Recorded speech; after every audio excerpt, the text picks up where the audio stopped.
Tenochtitlan, au Mexique. La capitale de l'Empire aztèque. 28 ans après la découverte de l'Amérique par Christophe Colomb, la soif de l'or qui anime l'Europe s'apprête à dévaster le Nouveau Monde. À travers l'ambition vorace d'un homme. Hernán Cortés. Un homme sournois, séducteur et sans pitié. Il conduit un groupe de 500 aventuriers européens. 1504. Au terme de 2 mois d'une traversée interminable, après avoir affronté l'océan Atlantique, le convoi de la couronne d'Espagne arrive enfin en vue de sa destination, l'île d'Hispaniola. À bord de l'un des navires, un jeune noble castillan, Hernán Cortés, vient tenter sa chance dans cette colonie perdue à 6500 km de son Espagne natale. Car si Christophe Colomb a bien pris possession des Caraïbes au nom des rois d'Espagne en 1492, le continent américain reste pour les Européens une terre d'aventure où tout est possible. C'est le Nouveau Monde. Depuis le début du XVe siècle, le Portugal se lance à la découverte du monde.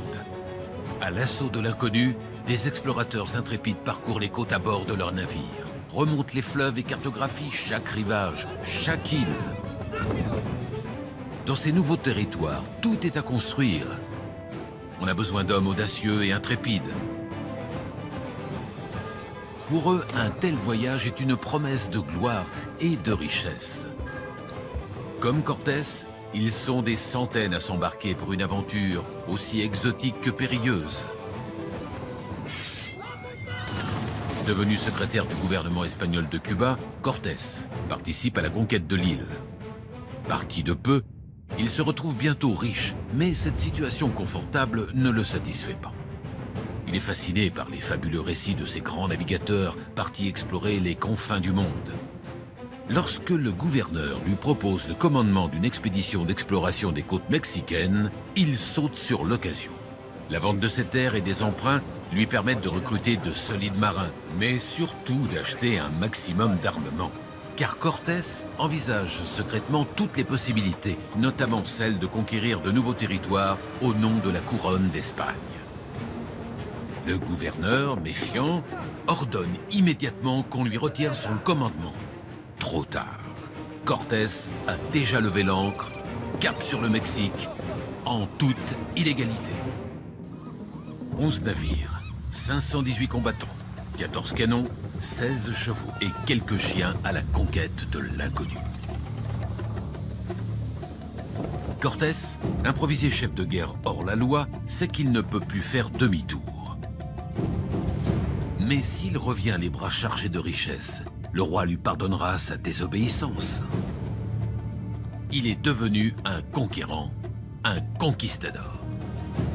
Il est condamné à réussir ou à mourir. 1519, au large du Yucatan. Pour les explorateurs, la côte signifie forêt vierge, serpents venimeux et maladie. Cortés sait qu'il va rapidement avoir besoin d'aide, notamment pour son ravitaillement en vivres. Il espère trouver l'hospitalité auprès de l'une des nombreuses tribus indigènes de la côte.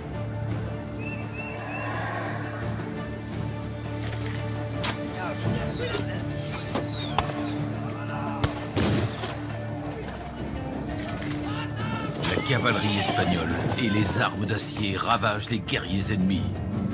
Pour les Amérindiens, ces hommes à la peau blanche semblent être des dieux surgis de l'océan.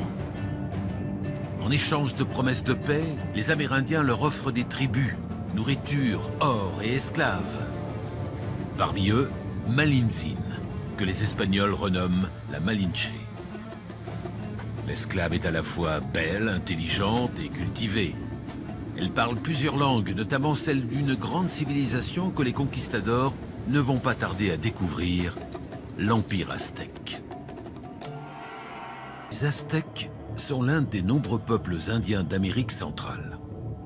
Depuis un siècle, ils se sont taillés un empire de 8 millions d'âmes du tranchant de leurs épées d'obsidienne.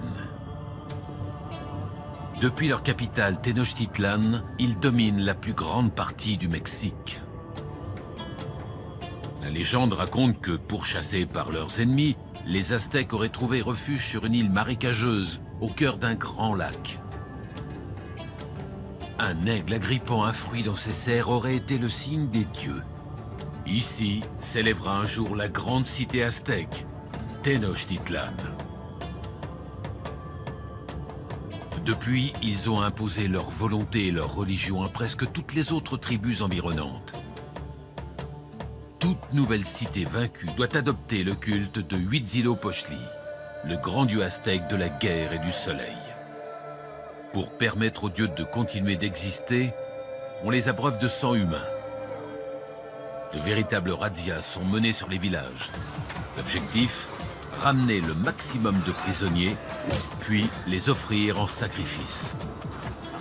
Traînée au sommet d'une pyramide, la victime est maintenue sur une dalle de pierre, puis sa poitrine violemment ouverte, son cœur encore palpitant est arraché à la main, puis présenté au soleil. Quelques centaines de conquistadors contre des millions d'indigènes. Cortés prend rapidement la mesure de la chose. Mais l'Empire aztèque est un colosse aux pieds d'argile. Bâti sur la soumission, il impose une obéissance absolue des autres peuples amérindiens et ne pardonne aucun faux pas. Nombreuses sont les tribus à ne plus le supporter. Cortés le sait et il va habilement en jouer. Il se pose en alternative aux Aztèques. De son côté, l'empereur aztèque Moctezuma II ne sait pas quelle attitude adopter vis-à-vis de ces nouveaux arrivants. Ennemis, alliés, dieux. Prudent, il laisse vivre les Espagnols. Pour l'instant. Traductrice et conseillère, la Malinche permet à Cortés de tisser de précieuses alliances avec les peuples sous domination aztèque. Progressivement, l'armée espagnole grossit.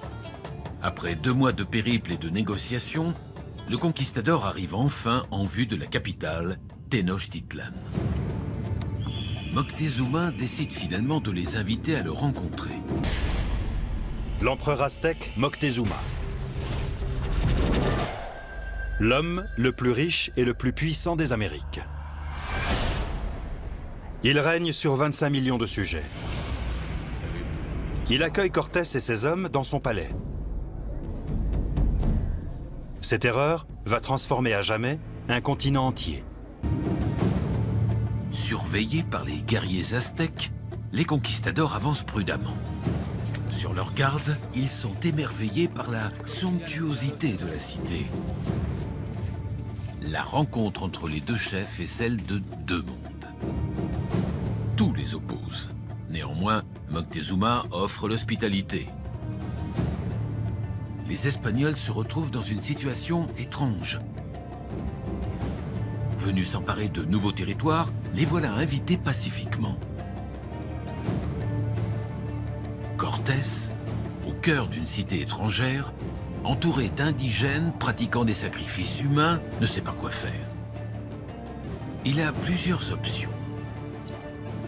Il décide de jouer sa carte la plus insensée.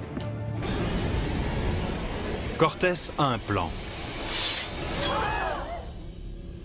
Il fait prisonnier l'empereur.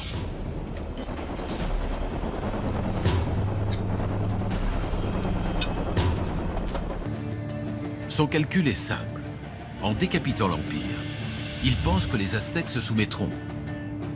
C'est très mal connaître la société aztèque, car personne ne comprend ce que veut Cortés.